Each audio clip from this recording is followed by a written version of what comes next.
প্রেগনেন্সিকালে একটা মেয়ের সবথেকে কাছের মানুষ হলো তার স্বামী। আর এই সময়টাতে যদি তার স্বামী তার সঙ্গে অত্যাচার করে, তার সঙ্গে খারাপ ব্যবহার করে, তাহলে এটাই হয়তো মেয়েটার জীবনের সবচেয়ে একটা কষ্টের মুহূর্ত। সো হ্যালো এভরিওয়ান, আসসালামু আলাইকুম, welcome to my another blog. আপনারা সবাই কেমন আছেন? আমি আলহামদুলিল্লাহ অনেক বেশি ভালো আছি। যেসব আপু বা ভাইয়ারা প্রতিদিনে আমার ব্লগ ভিডিওগুলো দেখে থাকেন তারা হয়তো বলতে পারবেন যে আমি একটু কয়েকদিন থেকে অসুস্থ। আসলে শরীরটা একদমই ভালো নেই, সবসময় দুর্বল লাগে, একদম ভালো লাগতেছে না, কোনো কিছুই কোনো কাজেই মন বসে না। তারপরেও তো একদম ভিডিওগুলো বানাতেই হয়, আবার আপনাদের সঙ্গে শেয়ারও করতে হয়। তো আজকে একটু শরীরটা ভালো লাগতেছিল মোটামুটি পর্যায়ে। তো আজকের ব্লগটা কিন্তু আমি একদম দুপুর থেকে শুরু করতেছি। তো সকালবেলা একটা ডিম সেদ্ধ খেয়েছিলাম, তারপর ভাবলাম যে আজকে কি রান্না করব। তো আপনাদের ভাইয়া তো আর আজকে বাসায় আসবে না, আজকে সকাল 7টার সময় সে ডিউটিতে চলে গেছে, আজকে আবার রাত 10টার সময় সে বাসায় আসবে। তো আজকে দুপুরের খাওয়াটা আমি তো একাই খাবো। তো ফ্রিজে কিছু মাছ ছিল, তো গ্রামে গেছিলাম, তখন সেই গ্রাম থেকে মাছ আনছিলাম। তো সেই মাছের হচ্ছে 3 পিস মাছ আমি বের করে নিয়েছি। প্রত্যেকদিন তো একই আইটেম করে খেতে খেতে আর ভালো লাগে না। তো ফ্রিজে কিছু টমেটো রাখা ছিল, অন্য সবজিগুলো যেহেতু আমি একটু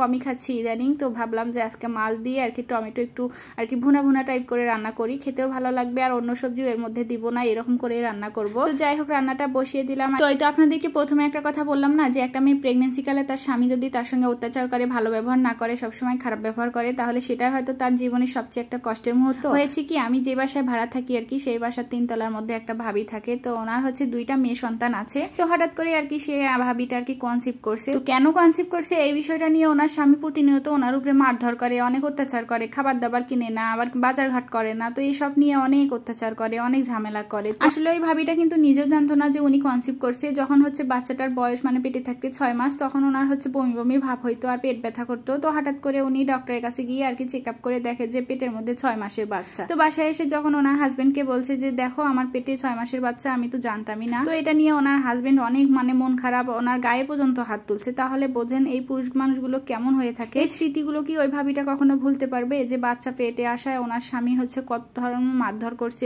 কত বাজে ব্যবহার করছে। আমার এতটা মন খারাপ লাগছে, যেহেতু ওনার সঙ্গে আমার একটু বেশি মিল, তো সবসময় তো সব কথাই আমার সঙ্গে শেয়ার করে। আর ওই ভাবিটা হচ্ছে এত পরহেজগার, সবসময় কিন্তু নামাজ বন্দিগি নিয়ে থাকে। তারপরে ওনার হাজবেন্ডের একটাই কথা, এই সন্তান আমার না।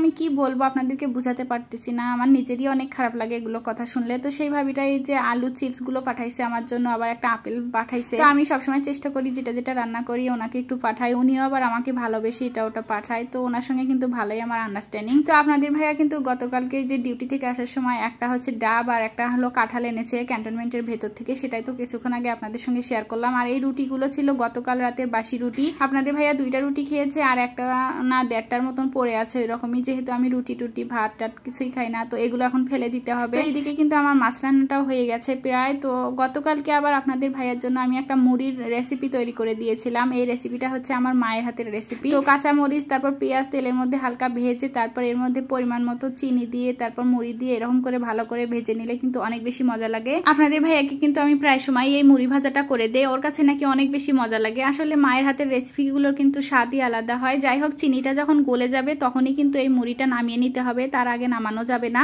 তো আপনাদের ভাইয়াকে একটু খেতে দিলাম, বেচারা এত বেশি পছন্দ করে এই রেসিপিটা। আমি তো 2-3 দিন পর পরই ওকে বানিয়ে দিই, খুব বেশি খুশি হয়।